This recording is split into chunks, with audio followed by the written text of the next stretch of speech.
The man and his wife's best friend were making out in the room, completely unaware that behind the mirror, the wife was watching everything with wide open eyes. Facing her husband's betrayal, the wife continuously pounded on the glass, but no matter how hard she tried, there was no reaction from inside the mirror, as if her world was completely separated from theirs. Soon, the two finished. The best friend went to the bathroom to shower. At this moment, she also seemed to sense the wife's presence and started talking to the mirror. That man, I feel sorry for him. Hearing this, Soo-jeon completely panicked. She frantically pounded on the glass, her entire being descending into madness. Inadvertently, she saw the hot and cold water valves in the bathroom. She desperately turned the valves, and the scalding hot water made the best friend scream repeatedly. Hearing the noise, the man quickly rushed over to check. But even though Soo-jeon vigorously knocked on the glass, the man still didn't notice anything. Finally, it was a worker who sensed a slight abnormality. Do you know these two? Soo-jeon had been trapped here for a full 7 days. It turned out that 7 days ago, Soo-jeon, in order to test her husband's loyalty, secretly hid in the secret room of her own house. The mirror in this secret room was a special two-way mirror, allowing one to see outside from the inside while appearing as a regular mirror from the outside. After waving goodbye to her best friend, she waited alone, but she never expected that this was all a trap set by her best friend. Soo-jeon discovered that there was no signal here, but fortunately, she had prepared a large amount of snacks beforehand. She originally intended to pass the time with them, but little did she know that they would become her last food. Late at night, the husband returned home and saw the breakup video that Soo-jeon had recorded beforehand on the table, instantly appearing heartbroken. Soo-jeon, hiding in the secret room, showed a happy expression when she saw this scene. But after playing for a while, she felt it was boring to be alone and decided to go out to give her husband a surprise. However, when she took the key to open the door, she was horrified to find that the lock would not open no matter what. Watching her husband washing up, Soo-jeon desperately pounded the glass, but the other party did not react at all. It was only then that Soo-jeon truly felt the arrival of a crisis. She picked up makeup and threw it at the glass. The glass didn't break, but her own hand was sliced open and bleeding. At this moment, she was isolated and helpless, calling to heaven but no response, calling to earth but no avail. The only person who knew she was trapped here was her best friend, Ji-hyun. Fortunately, there were some expired instant noodles stored in the secret room. Soo-jeon, with no other choice, could only take out the noodle cake and repeatedly rinse off the mold that had grown on it with a toothbrush. This finally solved her immediate hunger problem for the night. At this moment, the isolated and helpless Soo-jeon placed all her hopes on her best friend, Ji-hyun. However, a week passed in the blink of an eye, but Ji-hyun showed no intention of rescuing her. Just as Soo-jeon was full of doubts, she inadvertently discovered that Ji-hyun had appeared in the house. At that moment, a glimmer of hope ignited in Soo-jeon's heart. But immediately after, she sensed that something was wrong. How did you get in? I was drunk. Because you were always drunk.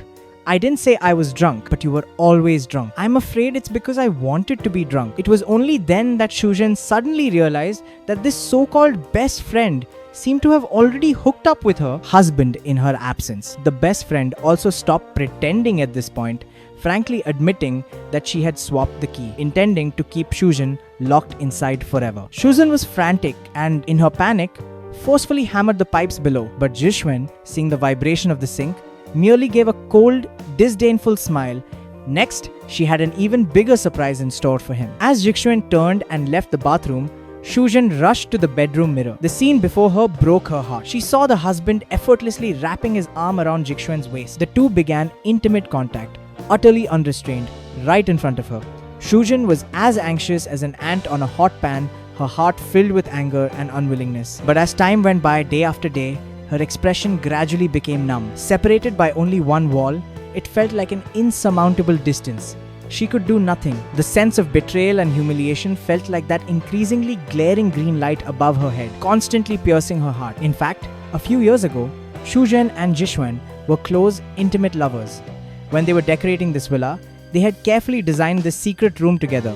Since then, it had become their private space for seeking excitement and pleasure. However, the man's appearance broke this tranquility, forcefully changing Soo-jeon's sexual orientation. Soo-jeon called Ji-hyun to break up and informed her that she was about to marry this man. Ji-hyun, hearing this news, burst into tears and was heartbroken. It was from that moment that the seed of revenge was planted in Ji-hyun's heart. As time slowly passed, Soo-jeon, trapped in the secret room, suffered immense physical and mental torment. At this point, she no longer dwelled on her husband's betrayal, only wishing that Ji-hyun would take pity on her and quickly rescue her from this dark, sunless secret room. But at this moment, Ji-hyun was already immersed in the pleasure of usurping the nest, fully enjoying Soo-jae's original life, determined to keep her trapped inside forever. On the other side, Soo-jae's prolonged disappearance aroused her mother's vigilance. After watching the breakup video, Soo-jae left. The mother discovered another woman's hand appearing in the frame. This indicated that there was someone else present when the video was recorded. The man was greatly shocked when he saw the video because he noticed that the blue bracelet on the hand was exactly the same as Ji-hyun's. Filled with doubt, the man sought out Ji-hyun. Taking advantage of Ji-hyun's inattention, he secretly tapped open her phone screen and discovered that the relationship between Ji-hyun and Soo-jae was far from ordinary.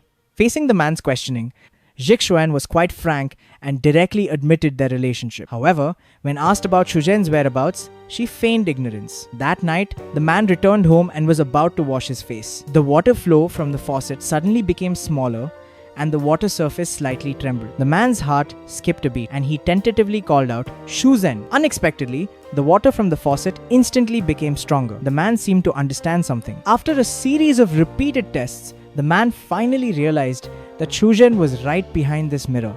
Just as he picked up a flower pot and was about to smash the mirror, he suddenly stopped. It turned out that the man suddenly realized that if Soo-jae could see him from behind the mirror, then his cheating would be completely exposed. It was important to know that he had just become a prestigious conductor in the music world, relying on Soo-jae's family background. If he were to let Soo-jae out now, she would surely cause a scene and all his previous efforts would be for naught. Soo-jae seemed to understand the man's current thoughts and anxiously said, "I'm sorry" to him. Unfortunately, the man couldn't hear her voice at all. After a moment of hesitation, he turned and left, leaving Soo-jae to cry out in despair behind the mirror. After leaving there, the man went to find Ji-hyun. This time, Ji-hyun also generously admitted what she had done. But regarding whether or not to rescue Soo-jae, Ji-hyun felt that Soo-jae had walked in herself, so even if she was eventually discovered, it had nothing to do with them. However, a few days later, the man suddenly received a distressed text message from Soo-jae. He quickly called Ji-hyun to discuss a countermeasure. Both of them knew clearly that once Soo-jae's phone had a signal, the things that happened in the secret room would be completely exposed. After much deliberation, they decided that instead of being on tenterhooks every day, it was better to simply release Soo-jae. If she miraculously hadn't starved to death, then things wouldn't escalate to an irreversible point. Thus, the two reached a consensus and opened the secret room door. However, at that moment, they didn't know that this text message was actually sent by Soo-jae's mother to everyone just to see if anyone could contact her daughter. On the other side, the man and Ji-hyun opened the secret room. The messy scene inside made their hearts uneasy. Before long, at the end of the corridor, the two saw a woman lying on the ground. They carefully walked closer to check. Fortunately, Soo-jae was still breathing. Be careful. But no one expected that in the next second, Soo-jae would suddenly reach out and tightly grab Ji-hyun, immediately starting to frantically tear at her. In the chaos, the man shoved Ji-hyun away and extended his hand to Soo-jae. The two supported each other and slowly walked out of the secret room, leaving Ji-hyun alone, trapped in the dark. From then on, the roles of the two women were reversed.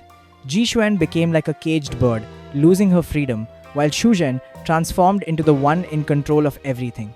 3 months passed in the blink of an eye. Soo-jae and the man resumed their previously sweet married life. After her husband left the house, Soo-jae got up, took food out of the refrigerator, filled a bag, and then quietly opened the secret room door. It turned out that she had imprisoned Ji-hyun here. Not only that, Soo-jae had also specially done some simple decoration in the secret room, placing many green branches to make the secret room look vibrant. Soo-jae had completely treated Ji-hyun as a tamed pet, having her dress up here every day, awaiting the arrival of her master.